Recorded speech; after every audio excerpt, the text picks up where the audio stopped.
제가 이 몇 주 보던 그런 말씀인데 조금 이어서 계속 보도록 하겠습니다. 사도행전 20장 17절로부터 해서 읽겠습니다. 신약 220페이지 17절.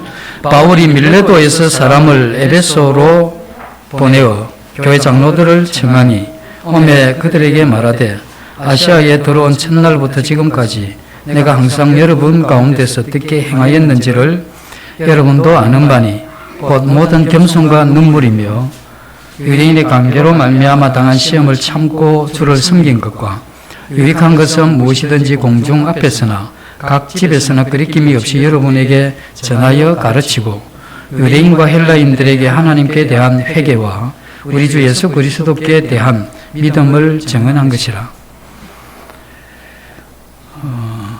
20절에 유익한 것은 무엇이든지 공중에서 또 각 집에서 가르쳤다는 이걸 제가 이 교재를 드린 적이 있습니다. 그리고 21절에 보면 하나님께 대한 회개와 우리 주 예수 그리스도께 대한 믿음을 증언한 것이라 했을 때 증언한다 하는 이 부분에 대해서도 제가 이 교재를 1시간 드렸는데 오늘은 그 증언한다 하는 이 부분에 대해서 이어서 말씀을 좀 더 드리겠습니다. 이 증언한다고 했을 때는 이렇게 경험한 것을 이야기하는 겁니다. 사도 바울이 하나님께 대한 회개와 예수 그리스도께 대한 이 믿음은 그 자신이 충분히 경험한 것이기 때문에 그 경험한 것을 그가 에베소에서 밀레도 장로들에게 이야기할 때 내가 그와 같은 부분을 증언했다 이렇게 표현을 하죠. 우리는 이 교회 생활을 하기도 하지만 집으로 돌아가게 되면 또 가정 생활을 하게 되죠. 3000년 전에 어떤 분이 요즘 애들이 버르장머리가 없다 하는 이게 그때 당시에 이런 기록이 남아 있습니다. 요즘 젊은이들은 버릇이 있습니까? 없습니까? 어떤 분들이 지하철 타고 머리가 희끗해서 앉아 있는데, 서 있는데, 젊은 애들이 요즘에는 핸드폰을 보면서, 눈길을 안 준대. 눈길을 좀 주면 어떻게 좀 일어서든지 할 건데, 또 이런 이야기도 하시고, 또 젊은 사람들이 뭐 잘못하면 뭘 한마디 그렇게 하지 마라라고 이야기하는 게 겁이 난답니다. 왜냐하면 그렇게 이야기하면 그래서 이 잘못된 걸 듣고 고치는 게 아니고 나 이렇게 사는데 뭐 당신이 보태준 것 있습니까? 이래 나오니까 괜히 좋은 이야기하고 좋은 사회 만들려고 하다가 더 이렇게 민망한 이러한 모습이 될 것 같으니까 안 한다 하는 이야기가 있는데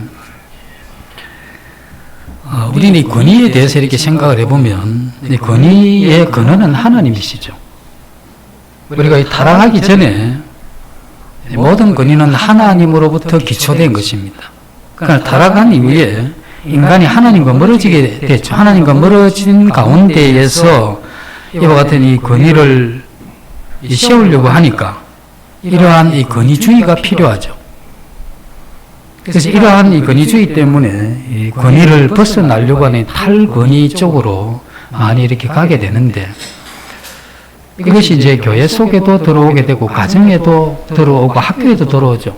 학교에서 우리 선생님들 많이 존경받으십니까?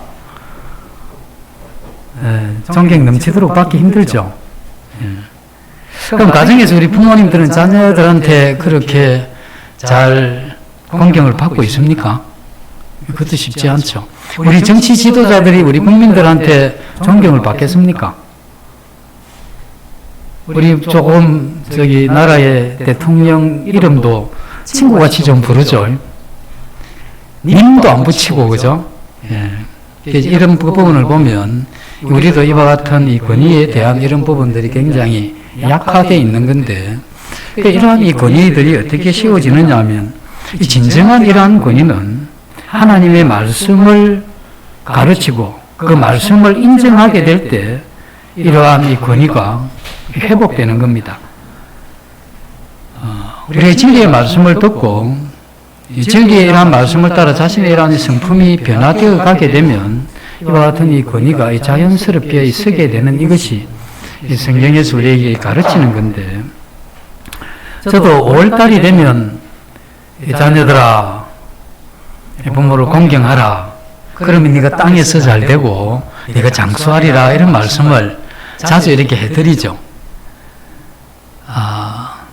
자녀들 입장에서 볼 때 부모들이 그렇게 완벽하지를 않습니다. 그렇기 때문에 참 존경하고 공경하는 이게 쉽지가 않아요. 그럼에도 불구하고 이 자녀들의 이러한 유익을 위해서 교회에서 그렇게 가르치기는 한데, 이제 그거보다 우리 부모들이 자녀들을 향해서 이 주님의 이러한 말씀으로 잘 교훈하고 양육하는 게 필요하죠. 그렇게 하게 되면 우리 자녀의 마음 가운데 하나님의 말씀이 자리 잡고 경건의 세계가 구축이 되면 그 스스로 하나님에 의해서 부모가 그렇게 완벽하지 않고 때로는 실망스러운 어떤 부분이 있다 할지라도 자녀들이 하나님에 의해서 부모들을 이렇게 공경하게 되는데, 부모들이 해야 되는 건 뭐냐면 하나님의 말씀을 가지고 자녀들을 잘 훈육을 하고 가르쳐야 될 이런 필요가 있죠. 그래서 하나님의 이러한 말씀이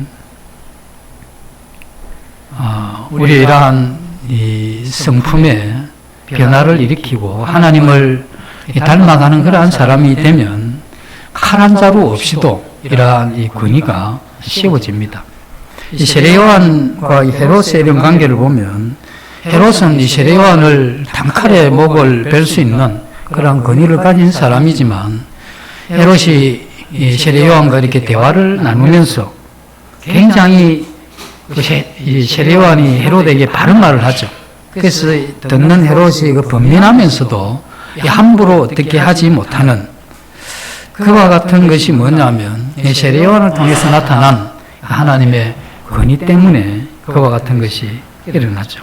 그래서 우리는 가정에서 또는 교회에서 어떤 위치에서든 우리는 이 가르치는 이와 같은 일에 관여하지 않는 사람은 없습니다. 그래서 이 가르치는 이 사람들이 가져야 될 그러한 이 권위는 하나님의 이러한 말씀에 의해서 오는 것이지 어떤 다른 것으로 그걸 만들어갈 수가 없습니다. 그래서 그걸 만들어가게 되면 이 권위주의로 흐르게 되면 거기서 오게 되는 이 저항과 여러 가지 이런 부분들은 하나님이 만들어 놓으신 과정과 이 교회에 상당한 어려움으로 다가오게 된다는 겁니다. 그런데 우리가 이 진리의 이러한 말씀을 가르치게 되는데, 진리의 말씀을 우리가 가르칠 때 이것이 체험되는 것, 이것이 매우 중요합니다. 하나님이란 말씀을 우리가 읽고 듣고 하는 이건 우리가 할 수가 있는데, 이것이 제대로 체험되기 위해서는 하나님의 이러한 은혜가 필요합니다. 그래서 그러한 은혜로 우리는 이러한 말씀들을 체험해 가야 되죠. 가르치는 사람은 우리가 자녀에게 가르치든 교회에서 가르치든, 가르치는 사람들은 첫째로 중요한 건 정확한 지식이 필요합니다. 잘못된 걸 가르쳐 놓으면 굉장히 힘들어지죠. 그 다음에 지식을 가르치는 사람은 그것에 대해서 자기가 그런 사람이 아니라도 괜찮지만 자기가 가르치는 그것을 적용하려고 하는 마음의 의지가 있어야 됩니다. 그 마음의 각오가 있어야 돼요. 안 될 수도 있어요. 실패할 수도 있고 그렇지 못한 사람일 수도 있습니다. 만약에 제가 이렇게 말씀을 교제하는데 다 체험하고 경험하고 그렇게 삽니까? 이러면 제가 이렇게 하면서 다 빼버리고 오분하고 내려가야 됩니다. 그럼 그렇게 못하면서 왜 그렇게 가르칩니까? 제가 그렇게 살 의향이 있다, 이런 이야기입니다. 너그럽게 봐주시면서 들으셔야 되지, 잘하십니까? 이렇게 태들듯이 이렇게 하면 안 된다, 이 이야기입니다. 그러지는 않으시겠지만. 그래서 우리는 이 지식에 대한 올바른 정립이 필요하고, 아울러서 이것을 적용하려고 하는 마음이 있어야 되고, 하나님의 말씀을 적용할 때 그때 하나님께서 우리 마음 가운데 깨달음이라는 걸 주십니다. 주님이 저들이 바로 시키면서 네가 지금은 알지 못하나 후에는 알리라. 나와 바로 시키는 자는 그와 함께 하겠다는 약속을 하죠. 그래서 나는 섬기는 자들과 함께 있다. 그래서 하나님의 말씀이 적용하는 그때에 하나님께서 우리에게 잊지 못할 영적인 깨달음을 주는 거죠. 그래서 기독교는 이와 같은 이 경험과 이 정언에 관계된 그러한 부분이 강하다 하는 것입니다. 그래서 사도 바울은 우리가 성장해야 되고 하나님을 아는 지식에서 은혜 가운데서 우리가 자라야 될 이러한 필요에 대해서 강하게 말씀을 해주고 있죠.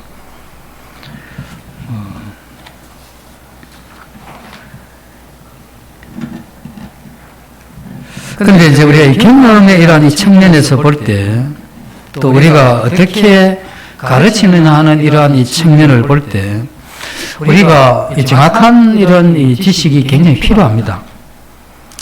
그런 부분들은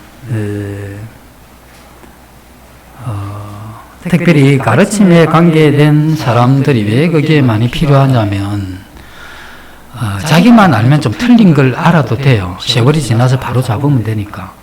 그러나 가르치게 되면 나만 아는 게 아니고 내가 아는 걸 영향을 미치게 되면 그도 잘못된 걸 알기 때문에 하나님의 말씀 가운데 이렇게 분명하지 않는 이런 부분들은 다음에 가르치면 좋아요. 그런데 그것을 꼭 해야 될 것 같으면 그런 것에 대한 나의 분별이 이 정도다라고 이야기하는 게 훨씬 서로를 안전하게 해주는 그러한 부분이 될 생각이 듭니다. 그런데 우리가 진리를 배워갈 때 제가 처음 구원받고 나서 굉장히 어려웠던 게 뭐냐면 예배가 뭔가 이 생각을 하는데 아무리 생각을 해도 예배가 뭔지를 정확하게 정리가 안 돼요. 그래서 이 말씀을 가지고 예배가 이렇다라고 생각을 해봤다가 또 다음엔 저렇게 예배가 아닌가 이 생각을 해보면서 그때 제가 하나 결정지은 게 뭐냐면 그래도 예배가 뭔지 빨리 결정을 안 짓고 여기에 머물러 있을 수는 없기 때문에 예배는 이런 것이다라고 내가 결정은 하지만 내가 예배라고 생각한 이것보다 더 내가 깨닫지 못하고 보지 못한 측면에서의 어떤 예배가 있을 수 있다라고 이렇게 마음에 먹은 적이 있죠. 지금까지 그런 마음이 되게 변함이 없는데 우리가 가르치고 아는 것이 전부는 아닙니다. 그러나 절대적인 진리는 변할 수가 없죠. 예수 그리스도를 믿음으로 구원받는다. 이것은 어떻게 다르게 보고 다르게 분별할 수 있는 게 아닙니다. 단지 그것을 더 깊게 인식하고 느끼는 건 가능하지만 그걸 다르게 표현하고 다르게 이건 불가능하죠.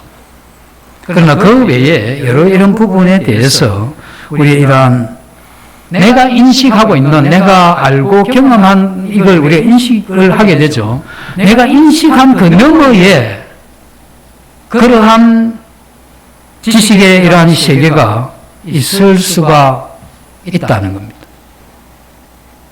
그래서 이런 부분들은 우리가 어느 날 하나님의 말씀을 통해서 내가 이제껏 알아왔던 이 복음이 정말 이건 그냥 그야말로 이 발목까지만 적시는 그러한 이해였구나. 그러면서 성령께서 어떤 계기를 통해서 이 복음에 대한 깊은 것을 깨닫게 해주시면 내가 정말 그런 부분에 대해서 모르고 너무 많이 이야기했구나 하는 이런 걸 어느 날 우리가 깨닫게 되죠. 그때 우리가 마음에 이렇게 생각해야 되는 건 우리 각자 가지고 있는 지식이라는 것이 한계가 있죠. 우리 이미 죄로 인해서 눈먼 상태에 있었던 존재들이었고 구원받았다 할지라도 우리는 이 자기의 욕심과 우리의 여러 가지 지적인 한계로 인해서 우리가 깨닫는 이런 부분들이 그렇게 완벽한 게 아니다는 겁니다. 그래서 그런 면에서 우리가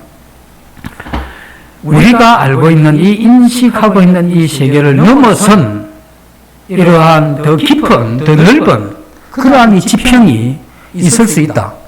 그래서 내가 아직까지 가보지 못한 이러한 영적 이러한 이 세계가 존재한다고 이렇게 믿는 것이 굉장히 우리를 안전하게 하죠. 이단 교리에 빠진 분들 보셨죠? 우리 생각할 때 이단 교리에 빠졌는데 어떻게 저 빨리 성경을 그렇게 많이 보면서 왜 못 나오냐? 아니 하나님이란 말씀이 분명하게 펴져 있고 날마다 성경을 보면서 공부를 한다고 하는데 어떻게 그 잘못된 교리를 거기서 벗어나지 못하느냐? 왜 그게 못 벗어나느냐 하면 그런 사람들은 성경을 읽으면 읽을수록 이단 교리에 대해서 더 확신을 가집니다. 왜냐하면 자기가 알고 있는 이게 전부다라고 생각하기 때문에 그렇습니다. 이 내가 알고 있는 이 교리 너머에 어떤 것이 있을 수 있다는 이러한 여유가 없기 때문에 이게 전부 다라고 이야기했기 때문에 모든 말씀은 여기에 일단 끼워 맞추는 겁니다. 그리고 끼워 맞춰지지 않는 것은 내가 이해 안 된다 이렇게 생각을 하고 거의 다 멈추는 겁니다. 그래서 다르게 볼 의향이 없다. 그래서 이단에 속한 사람들은 성경에도 몇 번 이렇게 훈계하고 보내라고 이야기를 하죠. 왜냐하면 그들이 그러한 선에 있기 때문에 그들은 성경을 읽어도 그들이 벗어나지 않는 그러한 면들이 많죠. 그래서 우리는 이 신앙이란 수준을 넓히고 또 영적인 이러한 지평을 넓히기 위해서 우리가 사용해야 되는 이러한 이 방법들이 있는데 그건 이런 겁니다. 우리는 모든 사람의 모든 삶을 못 살죠. 그래서 성경의 사람들, 경건한 이 사람들의 위인전 이런 건 굉장히 좋습니다. 그리고 우리 모임에서 나오는 전도 출판사나 또 형제 출판사나 엠마오 성경, 엠마오 교재나 여기서 나오는 이러한 이 책들을 많이 섭렵하시는 게 좋습니다. 왜냐하면 우리가 이렇게 듣고 깨닫지 않으면 우리 혼자서 만약에 아무 도움도 없이 깨달으면 성경이 모든 것을 가르친다 하는 그 하나 붙잡고 성경만 이렇게 있으면 생각보다 우리의 지성이 그렇게 많이 깨닫지 못합니다. 그래서 우리는 이미 깨달은 사람들의 이야기를 듣던 이 책을 읽던 이와 같은 이 도움을 받으면서 이 지평을 넓혀가야 되는 것이죠. 잘못된 책을 읽으면서 그게 뭐가 잘못됐는지 잘 구분이 안 될 수가 있기 때문에 그래도 안 읽는 것보다는 읽는 게 좋습니다. 그래서 안전한 이러한 책들을 읽으면서 내가 믿고 가고 있는 이 신앙의 어떤 흐름이 분명하면 그러한 부분에 다른 것을 읽게 되거나 만나게 되면 고민하게 되죠. 그래서 성경이 무엇을 이야기하는가 해서 성경으로 돌아와서 그것을 정돈하게 되는 이와 같은 일이 일어나게 되겠죠. 그래서 우리는 이 성경을 읽다가도 그 한 이 성도가 굉장히 변화될 때가 있습니다. 이제 내가 이렇게 살 수가 없다. 내가 이 주와 복음을 위해서 내가 선교사로 가지 않는다 할지라도 내가 전심으로 주님을 섬기지 않는다 할지라도 이 풀타임으로 그러나 내 생애를 내가 어떤 일을 하든 거기서 이 주와 복음을 위해서 내 유익을 끼치는 이러한 사람이 되어야 되겠다. 내가 돈을 버는 것도 그와 같은 목적이요. 내가 삶을 살아가는 그 어떤 것도 그와 같은 것이다 라고 하는 이게 성경을 읽으면서도 가능하지만 또는 이 설교를 들을 때나 또는 책을 읽을 때 이러한 우리 도움을 받게 되죠.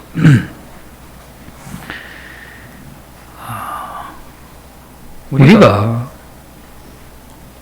가르치는 내용이나 또는 우리가 배우는 이러한 내용에 풍부한 경험을 하지 못하는 이유가 무엇이냐면 우리 하나님 말씀을 듣거나 읽거나 책을 보거나 하면 이것이 우리 삶에서 굉장히 많이 경험되어져 가야 되는 이러한 면이 있는데 이게 왜 안 되느냐 하면 우리가 가지고 있는 자기중심적인 이런 면들이 강하기 때문에 그렇습니다. 사람은 이 자기의 경험과 자기가 알고 인식하는 데는 굉장히 빨라요. 부동산 하는 사람이 가정집회 모인데 어느 날 찬송가 302동 부릅시다 이런 거야.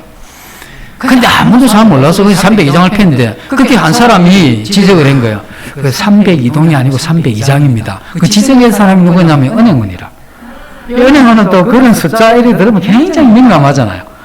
보통 사람은 2동이나 뭐 3동이나 302 들어갔으니까 지금 찬송가 펴서 부르면 되는데 이게 여기에 굉장히 좀 이렇게 되어 있는 사람들은 민감하게 들리죠.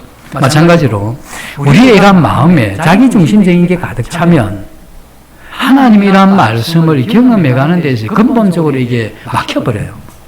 그래서 먼저 우리가 우리 자신을 하나님 앞에 돌이키고 정말 이 주님 중심의 이러한 마음이 그리고 그러한 이 사고가 있을 때 이때 우리 하나님의 말씀을 많이 경험하게 되고 우리의 삶 이 자체에서 많이 이렇게 하나님에 대해서의 교감을 할 수 있는 겁니다. 우리가 알고 있는 것의 이러한 한계는 우리가 뛰어넘기 위해서 날마다 또 매년 달마다 이렇게 도전해야 되겠죠. 저도 지금 65kg 도전합니다. 이게 저는 확실하게 됩니다. 언제 될는지는 모르겠는데 나중에는 이제 뭐 무리한 방법을 쓰면 100% 되게 되어 있습니다.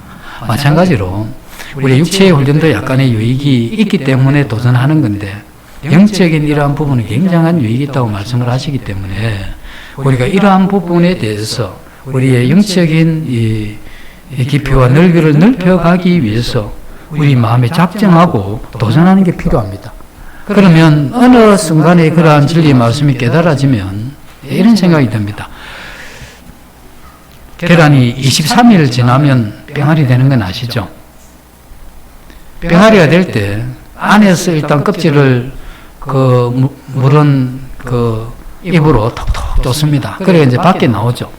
처음에 딱 하면 이제 조금 부서지면 빛이 들어올 거 아닙니까? 그 병아리가 뭐 생각하겠습니까? 예, 뭔가 다른 게 있다 이 생각을 하겠죠. 그래 깨지고 밖에 딱 나오면 병아리가 하는 건 한참을 그냥 서 있는답니다. 어떻게 이게 이런 세상이 다 있나? 한참을 서가 있답니다. 우리가 영적인 이 세계가 우리가 알고 있는 어떤 이런 세계보다 어느 날 그런 한 부분만 제대로 알면 이 병아리가 나와서 한참을 서 있는 것 같이 이러한 영적인 세계에 대해서 자신이 얼마나 적으며 또 얼마나 아는 것이 약한지 하나님의 그 위대하심 앞에 우리의 어떤 이 존재가 티끌 같다고 하는 이런 것이 점점 어떤 작아져서 그냥 나의 존재를 못 느낄 것 같은 이러한 것도 우리 이러한 이 삶에서 경험이 가능한 겁니다. 주님은 우리의 이러한 가난한 마음을 굉장히 높이 평가하시죠. 그래서 우리가 성경을 볼 때 하나님의 이러한 역사 가운데 하나님은 자기를 부족하다고 인정하는 사람, 그러한 사람들, 그러한 사람들에 대해서 하나님은 그 이상의 이러한 이 세계를 그의 마음에 보여줬던 그러한 이 기록들이 많이 있죠. 사도 바울이 하나님께 대한 회개와 예수 그리스도께 대한 믿음을 증언했는데 회개와 믿음에 대해서도 우리가 그것을 인식하고 감각하는 정도가 굉장히 다릅니다. 전에도 말씀을 드렸는데 구소련에 있던 어떤 형제님이 한국에 한 20년 넘은 것 같습니다. 와서 그분이 훌륭한 교사였는데 그분이 교제를 할 때 제가 봤는데 이분이 자꾸 눈물을 흘려. 그래서 안질이 있는 줄 알았었어요, 저는. 그래서 다 끝나고 나서 제가 물어봤습니다. 왜 그 눈물 자꾸 흘리냐. 근데 이분이 어느 대목에서 눈물을 흘리냐면 예수님에 대한 이야기만 나오면 이분이 뭐냐 눈물이 줄줄 흐르는 겁니다. 그 우리는 뭐 그렇게까지 또 오버를 하고 너무 감성이 또 풍부한 거 아니냐 이렇게 생각을 할 수 있는데 그게 그만큼 하나님에 대한 회개를 하면서 예수 그리스도의 믿음에 들어갔을 때 느끼는 이 감각이 다르다는 게 인식하는 자체가 굉장히 달라요. 그래서 내가 이제 구원받았고 내 죄가 용서되었고 예수 그리스도 십자가의 복음을 내가 이해하고 아는 어떤 이 선에서 내 복음이 완전하다고 이렇게 생각하시면 안 됩니다. 그 아는 그 깊이라는 것이 끝이 없는 거죠. 그리고 그 예수 그리스도 내 죄를 용서한 그 구원의 복음 하나만 봐도 자기 생애를 모두 드리면서 한 번도 후회하지 않고 자기가 이렇게 섬기고 이렇게 희생하며 살면서 자기가 어렵고 힘든 어려운 일을 겪어도 한 번도 불평하지 않는 그 이유가 어디서 나오느냐 하면 하나님이 특별히 뭐 다른 면에서 보상을 해줘서가 아니고 하나님 보상을 하지 않아도 베푸신 은혜가 이처럼 큰데 내가 이 정도 행동을 가지고 했다고 이야기할 수도 없고 또 이미 한 이것도 주님의 은혜로 되어진 것이기 때문에 내가 이와 같은 삶을 산 것에 대해서 감사하는 거지 그것에 대해서 왜 이렇게 내 안 알아주시나 이런 생각이 안 든다는 겁니다. 똑같은 복음을 들었지 않습니까? 똑같이 믿었거든. 그런데 왜 차이가 오는 겁니까? 이 마음의 인식에서 그런 차이가 오는 겁니다. 가르치고자 하는 사람은 회개의 이러한 이 복음을 전하고 예수 그리스도의 이 복음을 전할 때 그때 똑같은 복음이 전해지는데 굉장히 느낌이 다르잖아요. 안 그렇습니까? 굉장히 느낌이 달라요. 저도 이게 쭉 복음을 이렇게 전하는 분들을 쭉 들어보면 이 느낌이 굉장히 다릅니다. 이것을 얼마나 그가 체험했느냐에 따라서 그 메시지의 힘이 많이 달라지죠. 만약에 그럼 문둥병자에 대해서 이야기를 이렇게 하게 되면, 그래서 문둥병자에 대해서 제일 잘 이야기할 수 있는 분이 누구겠습니까? 문둥병에 걸려본 사람이죠.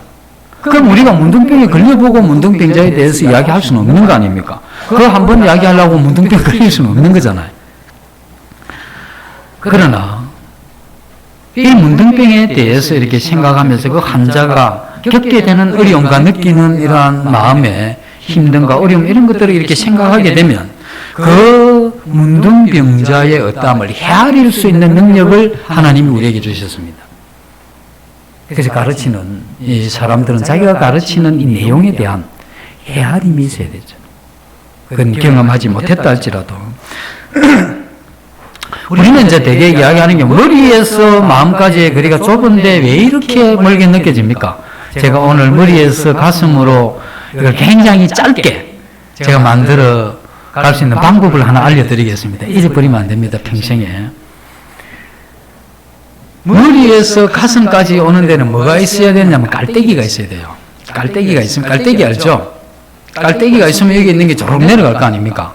그 깔때기 역할을 하는 게 뭐냐면 묵상입니다. 뭐라 합니까? 우리 머리에 들어있는 하나님의 진리의 지식을 계속 묵상하면 그 묵상한 그것이 내려와서 마음을 적십니다. 근데 우리는 그와 같은 건 하지 않고 뭐 머리로는 알겠는데 이게 안 됩니다. 그렇게 하면 그 머리로 아는 그것을 깊이 묵상하고 계속해서 되시고, 묵상 나 잘 못합니다. 묵상 잘 못하는 분들한테 어떻게 하는지 가르쳐 드릴게요. 힘들 때 근심하고 염려하죠. 네, 그걸 계속 그 생각하는 겁니다. 근심하고 염려하듯이. 그래서 우리 진리의 지식을 근심하고 염려하는 측면은 아니지만, 거기 뭔가 계속 생각을 하게 되면, 이 성령께서 도우셔서 그것이 마음을 계속 젖어 들어가게 하는 이와 같은 역할을 이렇게 하게 되죠. 사도 바울이 문둥병이 걸린 적도 없고 헬라인이 된 적도 없었지만 그는 문둥병자는 헬라인들에게 그들과 일치된 이런 가운데에서 말씀을 전할 수 있었던 것은 사도 바울이 가지고 있는 이 묵상의 능력이 굉장히 탁월하다는 겁니다. 뛰어난 사람입니다. 그래서 그는 단지 그냥 특별히 그냥 뛰어난 게 아니고 수없이 많은 시간을 이와 같은 이 묵상으로 보냈다고 이렇게 볼 수가 있죠.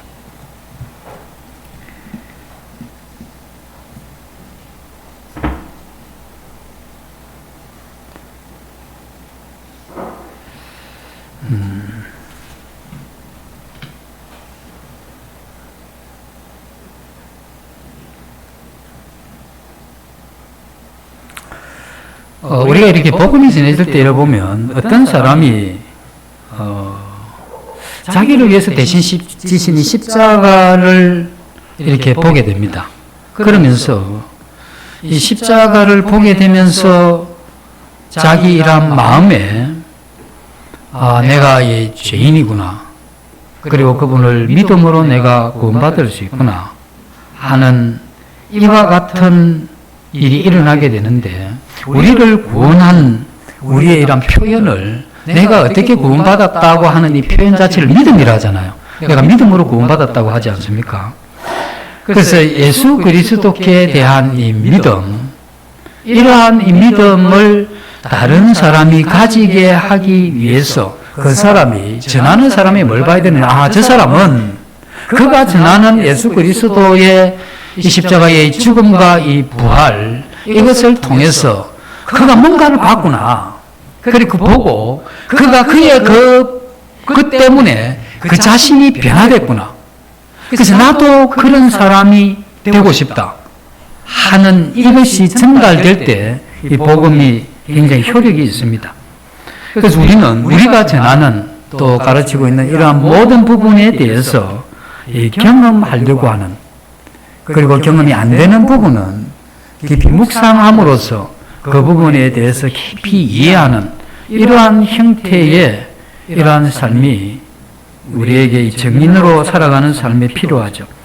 기도를 잘 가르치는 사람이 누구냐? 기도에 대한 이 책을 읽으면 기도는 호흡이다. 또 기도는 대화다. 이런 이야기를 굉장히 설득력 있게 설명을 합니다만 정말 기도를 잘 가르치는 사람, 기도하는 사람입니다. 그 기도하는 사람은 뭐 그런 거 다 몰라도 뭐 기도에 대해서 뭐 나 이렇게 한다 이렇게 가르치는 거죠. 그렇게 하면서 이렇게 됐다 이렇게 이야기를 하는 간증을 하는 거죠. 그렇게 함으로써 이 기도에 대해서 알게 되죠.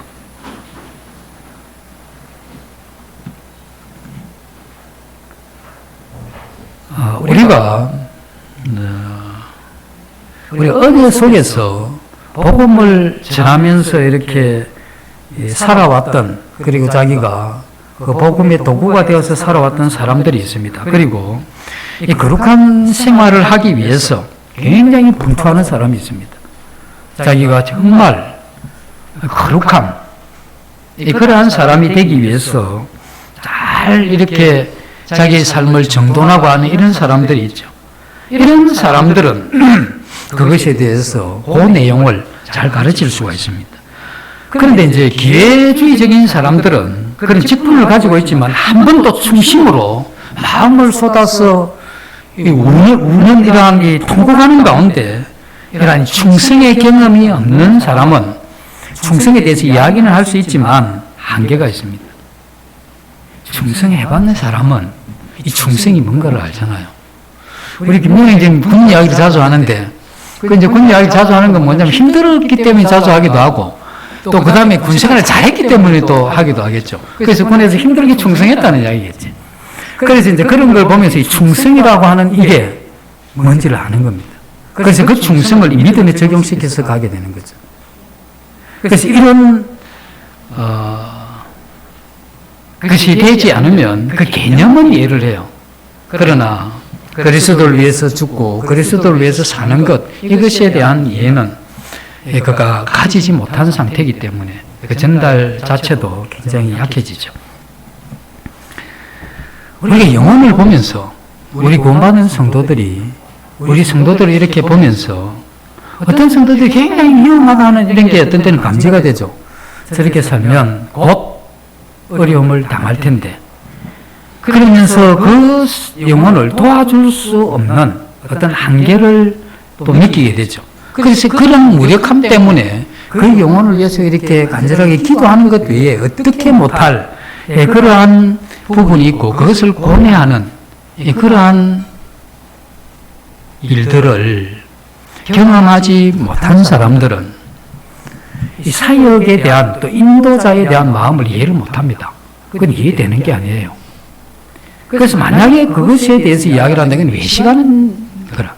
왜냐하면 그와 같은 것을 경험하고 그것 때문에 고뇌하고 그것 때문에 고통했던 이러한 경험이 있는 사람은 그게 이해가 돼요. 그래서 그것에 대해서 뭔지를 알게 되죠. 그래서 마찬가지로 모든 영역에서 하나님이 우리에게 가르치고자 하는 그대로 우리가 살고자 하는 이 실천적인 이러한 삶을 통해서 우리는 그 진리를 경험하게 되는 겁니다. 그래서 우리는 이 실천이 없는 이러한 삶 가운데 어떻게 그게 경험이 될 수 있겠냐는 거죠.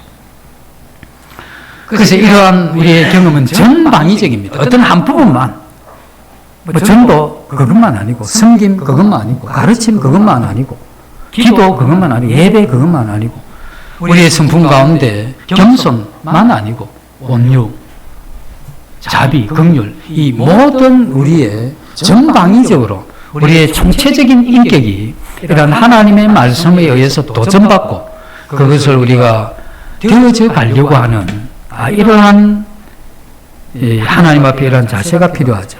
그렇게 하게 될 때 우리는 많은 하나님의 말씀이 우리의 이러한 마음에 인식되는, 이 경험으로 인식되는 것을 은혜로 얻을 수가 있죠. 영국의 올리브 크로멜이라는 사람이 정권을 잡았습니다. 그때 개신교 신앙이 굉장히 이렇게 바닥을 쳤던 그러한 때인데, 그때 이 크로멜이 다시 한번 이 영국을 기독교 국가로 일으키려고 작정을 했습니다. 그래서 궁중, 그 왕궁에 목사로 초빙을 하는데, 그때 존 하웨라는 이 목사를 초청을 합니다. 그래 초청을 하면서 뭐라고 하느냐면 당신이 여기 오면 이 본문을 가지고 설교를 해달라고 부탁을 했죠. 몇 달 전에. 그 전화에는 이제 그걸 가지고 준비를 해가 왔습니다. 딱 들어왔을 때 크로멜이 뭐라고 하느냐면 자기가 이 쪽지에다가 하나 글자를 적어줍니다. 이 본문을 가지고 설교를 해달라. 당신 준비한 거 말고. 그 쪽지가 이제 전화에 전달이 된 거죠. 그것도 평소에 잘 설교하지 않는 그 본문이 전달이 된 겁니다. 그런데 정하이가 그 성경 본문, 그걸 가지고 계속 2시간을 설교를 한 겁니다. 그래서 크로멜이 됐다, 그만해라. 우리가 이런 이 교제라는 것이, 설교라는 것이 몇 번 준비합니까? 설교 한 편 하려면. 저는 35년 준비합니다. 이게 뭐냐면, 그냥 그렇게 살아가야 되는 거죠. 그럼 제대로 못 산 것이 너무 많아서 이렇게 좀 시원찮은 게 많습니다. 제대로 좀 제가 좀 잘 살았으면 우리 성도님들의 영적인 이러한 수준이 굉장히 좋아졌을 텐데 제가 그만큼 못 했기 때문에 이만큼밖에 안 되는 건 할 수 없는데 우리 이러한 삶이 그것에 의한 이 도전과 또 그렇게 해가려고 자기를 깎고 부인하고 도전하고 하나님 앞에 자신의 어떠함을 이렇게 돌이키고 그렇지 못할 때도 많지만 하나님의 진리에 대해서 이렇게 알고 그것이 의미하는 것과 그것이 내 삶에 미치는 이런 것들이 뭔가를 이렇게 계속 이렇게 해가게 되면 어떤 본문이든지 간에 짧게나마 설교를 하죠. 왜냐하면 모든 말씀이 이렇게 거미줄같이 다 엮어져 있기 때문에 그 본문이나 저 본문이나 거기서 시사하는, 나타내는 한 방향이 있을 뿐이지 그 자체가 동떨어진 어떤 독립적인 게 아니지 않습니까? 그래서 그러한 것을 보면서 우리의 이러한 이 삶 자체도 그렇습니다. 우리의 삶 자체도 그렇게 되어져 가야 되겠죠. 그래서 진리를 가르치는 사람은 소홀히 해서 안 되는 것은 지적인 준비입니다. 계속해서 어떤 형태로든 공부를 해야 됩니다. 책을 읽든 성경을 보든 뭐 듣든 이와 같은 것이 멈춰서는 안 되고 그리고 가르치는 결정적으로 중요한 것은 내가 이렇게 배우는 것보다 더 중요한 건 내가 하나님을 사랑하고 또 내가 하나님의 사람이 되어서 살기를 원합니다 하는 이런 고백이 있어야 우리가 배움이 제대로 되고 그런 사람은 나중에 가르침도 제대로 됩니다. 그래서 내가 하나님을 사랑하고 하나님 원하시는 하나님의 사람이 되기를 원합니다 하는 이러한 깊은 내면의 이러한 고백들이 우리를 그렇게 만들어갈 수가 있겠죠. 그래서 우리가 이러한 것을 가지고 가르쳐가면 우리 신앙의 이러한 경험이 점점 더 확대되어서 우리의 이러한 가르침과 우리가 아는 것도 점점 이렇게 확대가 되는 것이죠. 그래서 뭐 공부에는 왕도가 없다고 했지만 신앙에도 똑같은 겁니다. 우리는 하루를 살아가는 겁니다. 그래서 그것이 끊임없이 그렇게 가야 되겠죠. 어떤 이제 목사님이 이야기하기를 교회는 한 3년마다 이렇게 바꾸면 좋겠다 해요. 그래서 왜 그러냐 알아보니까 3년치 설교를 딱 준비해 놓고 또 3년 딱 끝나면 또 다른 데 가서 3년 하고 네? 그 다음에 또 다른 데서 3년 하고 왜냐면 3년치만 계속 하고 닦으면 되니까 이게 이제 설교가 얼마나 힘드냐 하는 것도 이야기를 하지만 그렇게 하게 되면 안 됩니다. 거기서 멈출 수가 있기 때문에. 제가 이 복음을 전하면서 제일 어려웠던 분이 지금 여기 우리 김에 나오시는데 이분한테 1년 넘게 거의 1년 한 7개월을 복음을 전했습니다. 복음을 전했는데 처음에는 이렇게 단기적으로 딱 전했는데 구원을 안 받아. 그래서 좀 다른 식으로 또 복음을 전해서 또 안 받아. 그래 뭐 이제 찾아 뒤져가 다 전해서 안 받는 거예요 구원을. 그래서 나중에 요한복음 공부했죠. 구원도 안 받았는데 이 복음은 전해야 되겠고. 그런데 뭐 어떻게 구원받지? 나중에 1년 반, 1년 7개월 후에 구원받았는데 그때 제가 이 복음을 전하는데 굉장히 좀 발전했습니다. 이 복음 만나러 가는데 전할 내용이 없으면 어떤지 아시죠? 설교를 어려워하는데 뭐 할 내용이 없이 멍하면 이게 굉장히 땀나는 일이지 않습니까? 그 고도자 만나는데 덩어리 땀 나는 게 왜냐면 전할 게 없는데 듣기는 잘 듣는데 지나고 나면 맹하게 있으니까 이게 보통 일이 아닙니다. 이런 사람들 만나면. 그래서 우리가 이런 한계가 이렇게 와야 돼요. 그렇게 우리 새로운 도전을 하게 되죠. 운동하는 사람도 근력 올릴 때 알죠. 힘들다 이제 못하겠다 싶을 때 한두 번 더 하면 신동안인지 맞습니까? 맞죠? 네. 그렇게 하게 되면 근력이 오르듯이 우리의 이런 한계를 느끼게 되면 그때 우리가 더 이렇게 믿음 안에서 전진하는 이런 것이 우리의 이러한 인식을 점점 확장시킨다는 겁니다. 그래서 우리가 평생에 그 하나님을 추구하고 그 성품을 닮아가고 살고자 하는 이러한 거룩하고 간절한 욕망이 필요합니다. 이건 뭐 남한테 보이는 건 아니라 우리 개인이 가슴에 깊이 간직해야 되는 것이죠. 그리고 그렇게 안 될 때 몸부림치는 게 필요합니다. 자기 일 안 풀리면 잠도 안 자고 고민하고 그렇게 몸부림치잖아요. 어떤 영적인 성장에 있어서 그와 같은 자세가 굉장히 필요해요.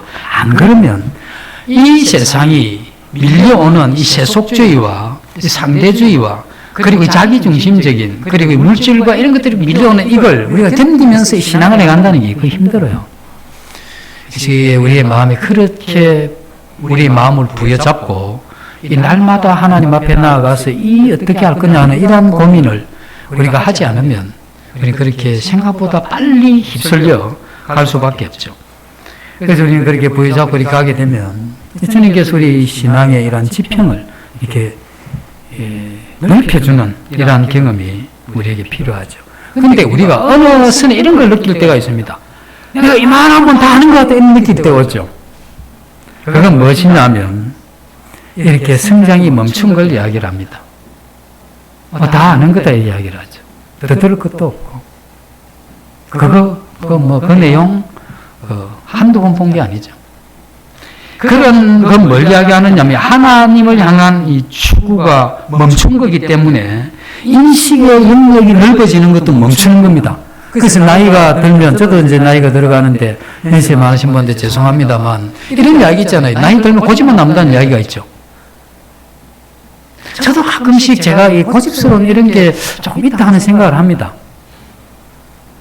이게 뭐냐면 이 지평을 이렇게 인식에 이런 걸 넓혀가지 않으면 자기 아는 데서 딱 멈추죠. 이단이 아무리 말씀받아도 그 틀을 안 깨요.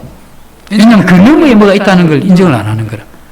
그래서 이거 우리 나이가 들수록 왠가 이제 알 만큼 살았고 알 만큼 경험한 거죠. 이게 이제 딱 이 정도 쓰면 젊은 것들이 뭘 알겠나 뭐 이렇게 생각할 수도 있죠. 근데 그렇게 하게 되면 뭐가 되느냐 하면 이 고집스러워질 수 있습니다.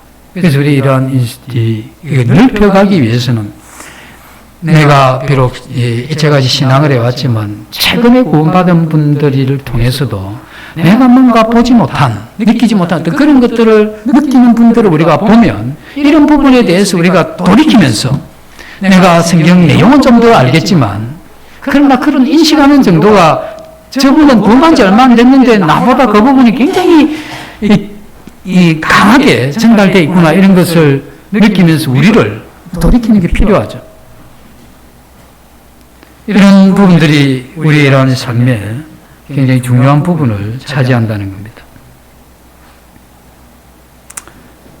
그래서 우리는 이 배울수록 이 하나님의 이러한 세계와 또 그리스도에 관계된 이러한 영역들이 끝이 없다 하는 것을 깨닫게 되죠.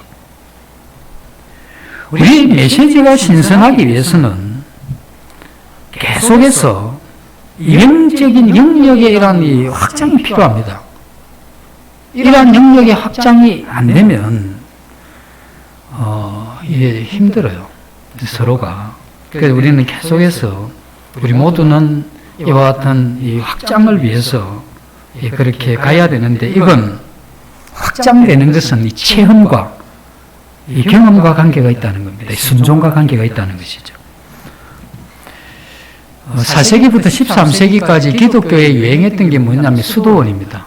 이 수도원이라는 그 말 자체가 홀로 하는 이런 뜻이 있는데, 아시는 대로 이제 수도원에 가서 이 세상과 이렇게 끊고, 거기서 하나님 말씀 보면서 계속 그렇게 이제 하나님을 알아가는 그러한 운동이 있었는데, 그럼 그들이 정말 진리에 가까이 가게 해주었느냐 했을 때는 굉장히 부정적입니다. 왜냐하면 하나님의 이 복음과 진리의 말씀은 시장통에서, 그리고 농사 짓는 데서, 사업장에서, 복잡한 인간관계 속에서 이것은 우리한테 깨우쳐지고 경험되어지게 한 이게 하나님이란 말씀인데, 그 수도원에 가서 그렇게 한다고 했을 때 지적으로 정리되는 건 어떨란지 모르겠지만, 그러나 성령께서 우리에게 깨우쳐 주는 것은 그런 게 아니죠. 때로 우리가 필요하면 한 3, 4일 정도 우리가 식음을 전폐하고 아무도 없는 기도원에 가서 주님의 말씀 앞에 자기도 돌아보고 하나님도 생각하면서 인생을 이렇게 다시 한번 해보는 이런 건 필요해요. 그러나 거기서만 계속 생활한다고 했을 때 성경에서 이야기해주는 그런 건 다르죠. 우리 주님도 이 땅에 오실 때도 그렇지 않습니까? 왜 마구간에서 있었습니까? 그 여관에 들어갈 자리가, 이 사람이 많은 곳에, 주님은 항상 그 사람들이 많은 곳에 다녔고, 주님이 말씀하시기를 예루살렘과 온 유대와 사마리아 땅끝까지 가라. 누구에게? 사람들에게 가라고 한 거죠. 왜냐하면 이 진리란 복음은 사람들과의 관계 속에 순종하면서 경험되어질 때 이 하나님의 그 말씀이 우리 마음 가운데 깨달음으로 올 수 있다 하는 이것을 주님이 아셨기 때문에, 또 그렇게 하기로 작정하셨기 때문에 우리에게 그것을 요구하신 것이죠.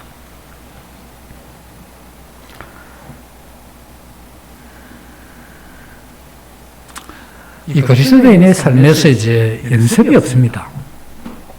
뭐 운동 타고도 치면 뭐 서리마 해서 이제 세 번 정도는 좀 연습하지 않습니까? 인생 좀 연습할 수 있으면 어떻게 얼마나 좋겠습니까? 막 욕심들어 한 인생 한번 살아보는 거죠. 그래가지고, 야, 이거 아니구나. 그래, 영적으로 한번 확 살아보죠. 그래, 이제 비교해가지고, 중간이 좋나 싶어 중간도 한번 살아보고, 연습도 한 다음에 이제, 됐다. 이렇게 해서 이렇게 살면 좋은데, 이게 한 번 가면 오지 않는 인생인데, 어저께 구원받은 것 같은데, 벌써 30년이 확 넘어버렸고, 내가 20대에 주님을 그렇게 추구했는데, 50이 넘어버렸으니까, 인생이라는 게 그렇게 빨리 가잖아요. 다시 한번 해봤으면 생각이 드는데, 제가 생각이 다시 한번 해봐도 저를 통해서 하나님 그렇게 영광 받으실 것 같지는 않습니다. 이만큼 왔으니까 이제 남은 것 대충 가야 되지. 다시 가서 어쩌자는 겁니까, 이게. 그렇게, 그렇게 하면 뾰족하게 하나님께서 나를 통해서 그렇게 영광을 받으실 거냐? 그렇지 않을 것 같아요. 앞으로 살면 또 주님이 나를 통해서 또 그렇게 영광을 많이 받으실, 별로 그럴 것도 없을 것 같아요. 주님 앞에 참 편안 끼치면 좋겠다 이런 생각이 들죠. 하나님이란 말씀이 요구한 만큼이 살아간다는 이게 주님의 은혜 없이는 불가능한 거기도 하지만, 연습이 없는 이제 이러한 이 삶을 사는데 우리는 이제 지나면서 그런 생각을 합니다. 주님 앞에 이렇게 헌신해 보셨습니까? 죽도록. 그러니까 온 마음이 집중돼 가지고 이제 그것을 위해서 산다 이렇게 좀 해보셨습니까? 그래서 이게 제가 바라는 건 뭐 교회에서 목숨을 내놔라, 또 재물을 다 내놔라, 뭐 어떻게 직장이고 다 집어치우고 뭐 진짜 이렇게 살아라 이렇게 요구하는 게 아니고, 지금 사는 그 삶에서 전 시간과 남의 모든 이런 에너지를 집중해서 충성스럽게 이렇게 살아봐야 뭘 알 수 있느냐 하면 하나님이란 말씀의 의미를 알 수가 있어요. 평생에 구원받고 난 이후에 하는 것도 아니고 안 하는 것도 아니고, 신앙합니까? 이러면 제대로 한다고 이야기할 수도 있고, 신앙인 아니냐 하면 구원받았다고 이야기를 하고, 세상에 가면 그 사람들과 코드가 맞고, 교회 오면 또 적절하게 또 이렇게 맞추고 가는 이런 상태에서 어떻게 하나님의 진리란 말씀이 그렇게 와닿을 수 있겠나 이거죠. 그렇게 죽기 살기로 한번 가보면 그러면 이 성경이 달리 보이게 되죠. 그런데 이제 이런 경우가 있습니다. 죽기 살기로 살아봤는데 지금 가만 와서 보니까 이렇게 살아왔는데 주님 너무하신 거 아닙니까? 남은 게 뭐 있나 이거지 지금. 야, 주님 위해서 이렇게 내가 해왔는데 지금 나한테 주님이 뭐 해주신 게 뭐가 있으며, 내 인생이 남은 게 뭐가 있으며, 정말 뭐 어디 다른 데서 뭘 했으면, 세상에서 내가 살아서 이 정도는 좀 했을 건데, 이거 너무한 거 아닙니까? 근데 괜히 이렇게 살았나, 이렇게 후회하시는 분들이 있는데, 그 후회하실 필요가 없습니다. 그건 잘 몰라서 그랬는데, 우리의 이러한 인생이 지금 어떻든 상관없이 그렇게 살아왔던 그 인생이 정말 주님 앞에 가치가 있는 겁니다. 그 자체가 가치, 내가 그렇게 살았다는 것, 그 자체가. 우리가 그렇게 살 때 보상을 바라고 살았던 것도 아니고, 그것을 통해서 하나님은 알아주기 위해서 그렇게 한 것도 아니잖아요. 그러니 지금 와서 내가 그것 때문에 후회할 일도 없고, 그것 때문에 내가 내 인생을 다시 어떻게, 그럴 필요도 없는 거잖아요. 더더욱이 두 번 오지 않는 인생인데. 그러니 우리가 그렇게 살아왔던 그것은 주님 앞에 그 자체가 값진 것이요. 그렇게 살아오면서 그나마 그렇게 살았더라면 그나마 내가 하나님을 이만큼 인식하고 하나님을 아는 이 지평이 이만큼 넓어진 것, 이것이 이 세상에 있는 이 권력이나 재물이나 그 어떤 것보다 이게 훨씬 중요하고 큰 겁니다. 왜냐하면 이런 건 다 시간 세계 속에 있기 때문에 시간이 지나면 다 없어지는 거잖아요. 그러나 우리가 그렇게 경험했던 이 하나님을 아는 것, 이게 영원한 겁니다. 내가 그렇게 살면서 하나님이 나를 그렇게 경험하는 가운데 하나님에 대한 인식을 이만큼 해주게 한 이것이 그 어떤 보상보다 훨씬 큽니다. 이 정도 되면 여기서 아멘 할 대목인데 자지만 우리는 아멘 안 하기로 굉장히 유명하죠. 뭐 거기라도 하면 끄떡거릴 이런 대목 아닙니까? 그래서 도저히 이런 부분이 아멘이 안 되시면 참, 제가 더 이상 어떻게 이야기하기 좀 힘듭니다만 다시 한번 생각을 해보시면 좋을 것 같습니다.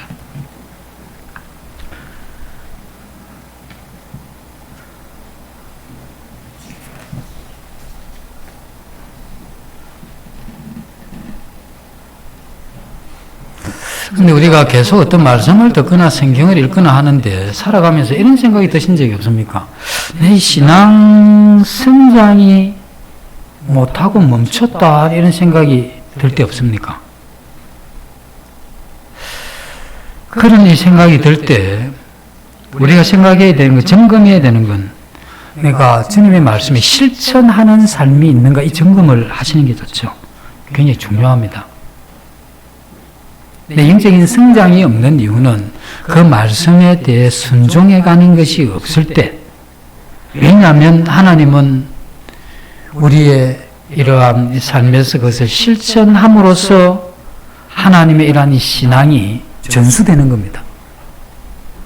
그래서 우리의 미래에 우리 청년들이 또 우리 자녀들이 미래가 있을 미래를 뭐 잘해라 이래가 되는 게 아니고, 우리가 하나님의 말씀을 실천하면서 그 신앙이 우리에게 깨우쳐지면, 우리 청년들도 그렇게 합니다. 그래서 그 신앙이 그렇게 깨우쳐지면 그 다음 세도 그렇게 가게 되죠. 그래서 우리는 이 실천하는 이런 게 매우 중요하죠.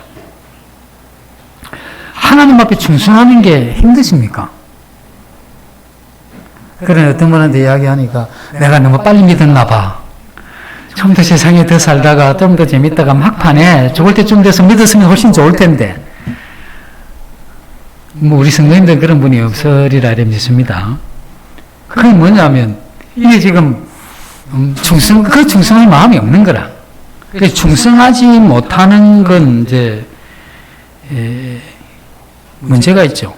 사실 충성하는 건 굉장히 자연스러워져야 됩니다. 신앙을 하면서. 그게 왜 자연스러워지느냐 하면 하나님을 경외하는 정신이 있고, 하나님이 한편으로는 두렵고 한편으로는 너무 이끌리는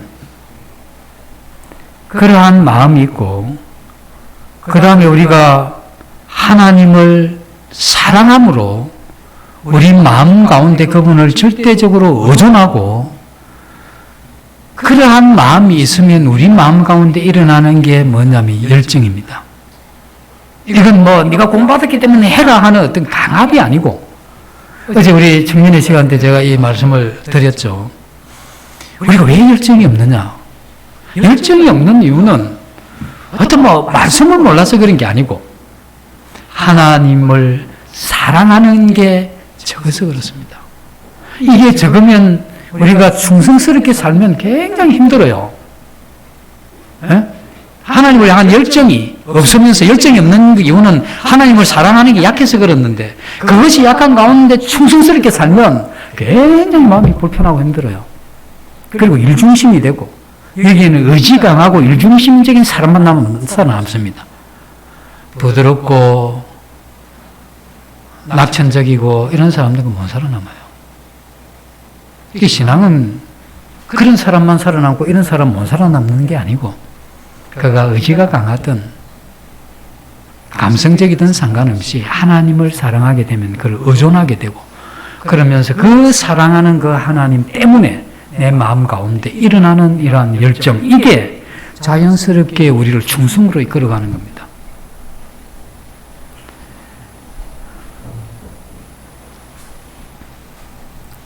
우리는 말씀을 통해서 내가 죄인인 것도 알았고 그리고 하나님이라는 사랑도 우리가 알게 됐죠. 그리고 인간의 영혼의 상태도 알게 되고 또 영혼의 필요도 우리가 알게 된 겁니다. 그리고 우리가 흑암에서 이 광명의 이러한 나라로 우리가 옮겨졌다는 것을 깨닫게 될 그때에 정도의 차이는 있지만 그 순간 우리의 이러한 마음에 성령이 명백하게 도우는 게 있는데 흑암 가운데 있는 영혼을 건지고자 하는 이러한 마음이 무조건 있습니다. 처음 주님의 복음에 감동하고 감격했을 때 내 가족은, 내 이웃은, 내 친구는 그들도 가야 될 텐데 하는 이런 마음이 있죠.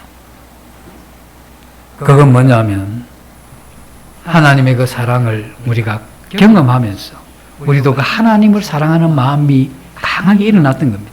그러니 그 충성스러움과 열정이 거기서 나오는 거죠.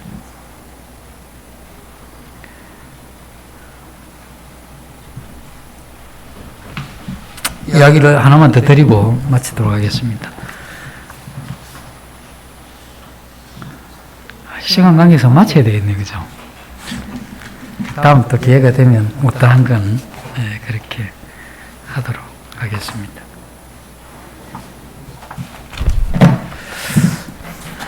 어쨌든 저희들의 이러한 이 신앙은 이 하나님의 말씀을 우리가 잘 이렇게 어떤 형태로든 계속 배워야 되고 그것을 우리가 이렇게 계속해서 경험해 가게 될 때 하나님께서 우리 마음에 깨우침, 그 신앙의 어떤 부분들을 마음에 이렇게 키워가고 강하게 하고 깊게 해가는 겁니다. 그래서 이러한 것이 커지면 하나님을 더 사랑하게 되고 하나님을 더 의존하게 되면 그때 사랑하는 사람을 위해서 하늘의 별도 따주고 싶은 게 인간의 마음 아닙니까?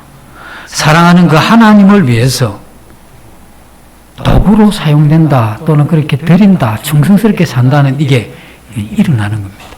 우리가 그러한 이 삶을 다시 한번 회복하는 그러한 기회가 되면 좋겠습니다. 잠시 기도하고 마치겠습니다.